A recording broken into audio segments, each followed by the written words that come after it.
A little bit earlier on, we heard briefly from Shehab Gargash. He's the chief executive of Daman Investments. And of course, with a name like Gargash, you can guess he's a member of one of Dubai's most influential and powerful business families. I sat down with him today in his office in Dubai World Trade Centre, spoke about a whole bunch of stuff. We'll hear the first part of this interview right now. He talks about the real estate market, why he's a little bit concerned about the recovery, but it began by asking him about his own company, Daman Investments, and whether he plans to go for a stock market listing. It's been on again, off again, on again. Remember, just a few months ago, Daman announced that they received a big chunk of investment from outside investors, taking a 20-odd% stake in the company with a view to a stock market listing in the not-too-distant future. But he says for the time being, market's not quite ready for an IPO. We did announce in 2009 that we've got a 3-year view of eventually going to an IPO. That 3 years is basically where we are right now. We did announce last summer that we will not be doing our IPO now, but it's not that we will not be doing the IPO full stop. Our IPO plans are still on. Our private round that we had completed and our second private round, which we are just beginning, is part of that plan. Market conditions today, if you ask me today where is our likely IPO date, I would say it's about 2 years from now, maybe 3 years from now. Market conditions permitting, if it happens earlier, we are ready. If it happens later, no big disaster. I think this economy generally, as far as the capital markets are concerned, needs another couple of years for us to see increased primary market activity, and we hope to be there when it happens. You and I were talking earlier about the one thing that you're really focused on at the moment. What really matters right now? And you say the thing you're really focused on is the real estate market in Dubai. Why is that so? My eyes, I think, today are on the resurgence of real estate after a very nasty boom and bust. I would want to see how level-headed the recent recovery is.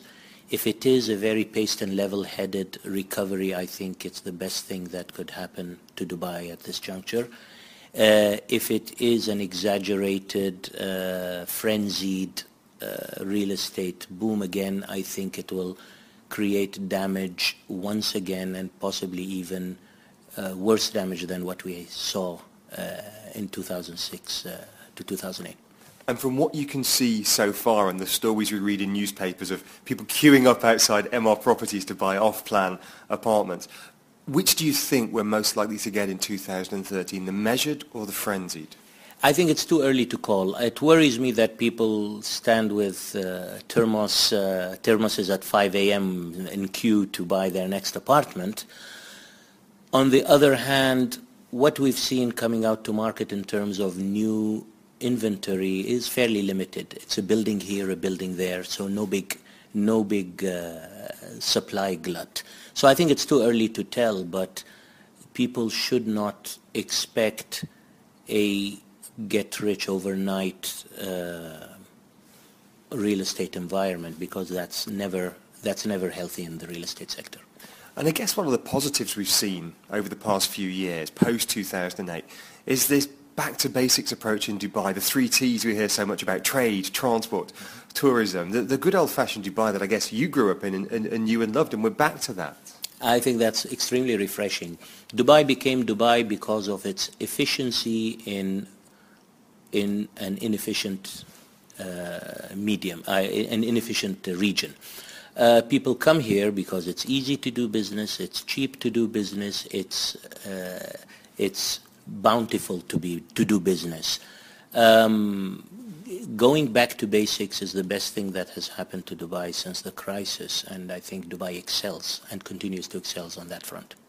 I read one of your tweets a couple of weeks ago during the Eid break, when you were observing that how many people there were in Dubai and all the tourists are back. Yes.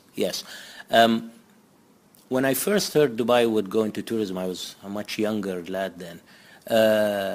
They were sometime in the 80s pitching Dubai as a tourist destination. I said, oh my God, why? What do we have here? But I think I underestimated the pull of Dubai as a somewhere where people would actually like to come. There's a lot to do here, and today, 20 years or 30 years later, you could see the reasons why people would wish and hope and even save money to come to Dubai for a lifetime vacation. It's good value for money on the one hand, and it's modern, it's nice, it's clean, it's colorful. There are all the good reasons why people would want to come here. So we see these headline indicators that Dubai is recovering. We see the hotels are full, the roads are busy. We know all that. In your view, and you have multiple perspectives on the Dubai economy from your business interests, in your view, is this mini recovery we've seen in 2012, is it sustainable through to 2013, or just a short-term sugar rush based on high oil prices and maybe the Arab Spring? I tell you one thing, it is inevitable. I think Dubai has elevated itself to a position where it's very difficult to replicate. It's very tough for anyone to come in and nudge Dubai off its leadership role in the region and duplicate or replicate or even surpass what we have come to expect and see in this town. It's inevitable that a recovery will happen. The only issue is how, where, when. Those are the questions. And I always say that the obituary for Dubai was written a while back, and then it continues to be rewritten and rewritten and rewritten. Whoever came out and predicted the demise of Dubai got it wrong. And going forward, this is not a gold rush town, it's a sustainable model. And this is one of the emerging cities of the world, and I think year after year I'm more convinced, whether in boom or bust. Let's talk about the equity markets.